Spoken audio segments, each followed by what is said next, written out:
ಆತ್ಮೀಯ ಸಹೋದರ ಸಹೋದರಿಯರೇ, ಬೈಬಲ್ಲಿನ ಧೀಮಂತ ಮಹಿಳೆಯರ ಸರಣಿ ಮಾಲಿಕೆಯರ ಹೊಸ ಒಡಂಬಡಿಕೆಯ ಭಾಗದಲ್ಲಿ ಇಂದು ನಾವು ತಿಳಿಯಲು ಬಿಡುವ ಮಹಿಳೆ, ವೀರ ಮಹಿಳೆ, ಮಾರ್ಕನ ಶುಭ ಸಂದೇಶ 12ನೇ ಅಧ್ಯಾಯ 41ನೇ ವಚನದಲ್ಲಿ ನಾವು ಓದುವಂಥ ಒಬ್ಬ ಬಡ ವಿಧವೆ. ಯೇಸು ಜೆರುಸಲೇಮ್ ಮಹಾದೇವಾಲಯದಲ್ಲಿ ಕಾಣಿಕೆ ಪೆಟ್ಟಿಗೆ ಮುಂದೆ ಕುಳಿತರು. ಯಾವ ರೀತಿ ಜನರು ಆ ಕಾಣಿಕೆ ಪೆಟ್ಟಿಗೆಯಲ್ಲಿ ದುಡ್ಡನ್ನು ಹಾಕುತ್ತಾರೆ ಅಂತ. ಹಲವಾರು ಧನಿಕರು, ಶ್ರೀಮಂತರು ಬಂದು ದೊಡ್ಡ ತಮ್ಮಲ್ಲಿದ್ದಂಥ ಬಹಳ ಶ್ರೀಮಂತಿಕೆಯಿಂದ ಅವರು ಆ ಕಾಣಿಕೆ ಪೆಟ್ಟಿಗೆಯಲ್ಲಿ ದುಡ್ಡನ್ನು ಹಾಕಿದರು. ಆದರೆ ಅಲ್ಲಿ ಬಂದಂಥ ಒಬ್ಬ ಬಡ ವಿಧವೆ ತನ್ನಲ್ಲಿದ್ದಂಥ 2 ಬೆಳ್ಳಿ ಕಾಸುಗಳನ್ನು ಅಲ್ಲಿ ಹಾಕಿದರು.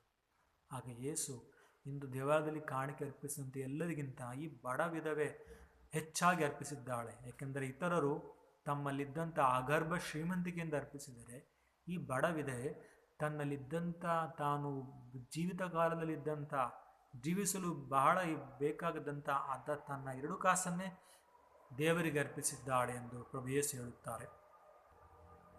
ಪ್ರಿಯ ಸಹೋದರ ಸಹೋದರಿಯರೇ, ವಿಧವೆಯರ ಬದುಕು ಬಹಳ ಕಷ್ಟವಾಗಿತ್ತು. ಯಾಕೆಂದರೆ ದೇವಾಲಯದ ಸುಂಕದ ಹೆಸರಿನಲ್ಲಿ ಗುರುಗಳು ವಿಧವೆಯರ ಹೊಲ, ಜಮೀನು, ಆಸ್ತಿ ಅಂತಸ್ತುಗಳನ್ನು ಅವರು ವಶಪಡಿಸಿಕೊಳ್ಳುತ್ತಿದ್ದರು. ಒಬ್ಬ ಮಗನಿದ್ದರೆ ಆ ವಿಧವೆಗೆ ಒಂದು ಧೈರ್ಯ, ಊರುಗೋಲಿದ್ದಂತೆ. ಆದ್ದರಿಂದ ನಾಯಿನ್ ನಗರದಲ್ಲಿ ಒಬ್ಬ ವಿಧವೆಯ ಮಗ ತೀರಿ ಹೋದಾಗ ಆ ವಿಧವೆಯ ಬದುಕು ಅಧೋಗತಿಯಾಗಿತ್ತು.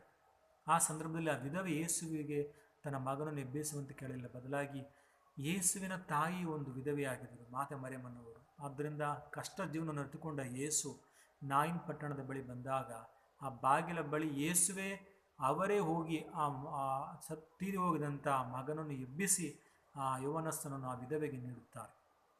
ಈಗ ಈ ಒಂದು ಬಡ ವಿಧವೆಯ ಕಾಣಿಕೆಯನ್ನು ಯೇಸು ಶ್ಲಾಘಿಸುತ್ತಾರೆ. ಯಾಕೆಂದರೆ ಇತರರಂತೆ ತನ್ನಲ್ಲಿದ್ದಂತೆ ಹೆಚ್ಚುವರಿಯಿಂದ ದೇವರಿಗೆ ನೀಡಲಿಲ್ಲ. ಬದಲಾಗಿ ಬಡ ವಿಧವೆ 2 ಕಾಸುಗಳನ್ನು, ಬೆಳ್ಳಿ ಕಾಸುಗಳನ್ನು ದೇವರದ ಕಾಣಿಕೆ ಪೆಟ್ಟಿಗೆಯಲ್ಲಿ ಹಾಕಿದ್ದಾಗ ಅಲ್ಲಿ ಅವಳು ಹಾಕಿದ್ದು ತನ್ನ ವಿಶ್ವಾಸ, ತನ್ನ ಭರವಸೆ, ತನ್ನ ನಂಬಿಕೆಯನ್ನು ಆ ಪೆಟ್ಟಿಗೆಯಲ್ಲಿ ಹಾಕಿದಳು.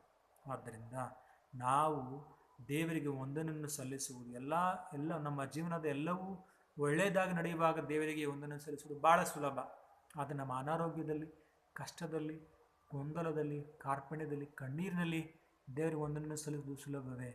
ಕಷ್ಟ. ಆದರೆ ಅಂಥ ಸಂದರ್ಭದಲ್ಲಿ ನಾವು ದೇವರಿಗೆ ನಿಜವಾಗಿ ವಂದನೆಯನ್ನು, ನಮ್ಮ ವಿಶ್ವಾಸವನ್ನು, ನಂಬಿಕೆಯನ್ನು ವ್ಯಕ್ತಪಡಿಸುವುದಕ್ಕೆ ಈ ಬಡ ವಿಧವೆ ನಮಗೆ ಮಾದರಿಯಾಗಿದ್ದಾಳೆ. ಆದ್ದರಿಂದ ದೇವರಲ್ಲಿ ಸಂಪೂರ್ಣ ನಂಬಿಕೆಯನ್ನು ನಾವು ಇಟ್ಟು ಈ ವಿಧವೆಯಂತೆ ನಾವು ನಮ್ಮ ಬದುಕಿನಲ್ಲಿ ಮುಂದುವರಿಯಲು ನಾವು ಕಲಿಯೋಣ.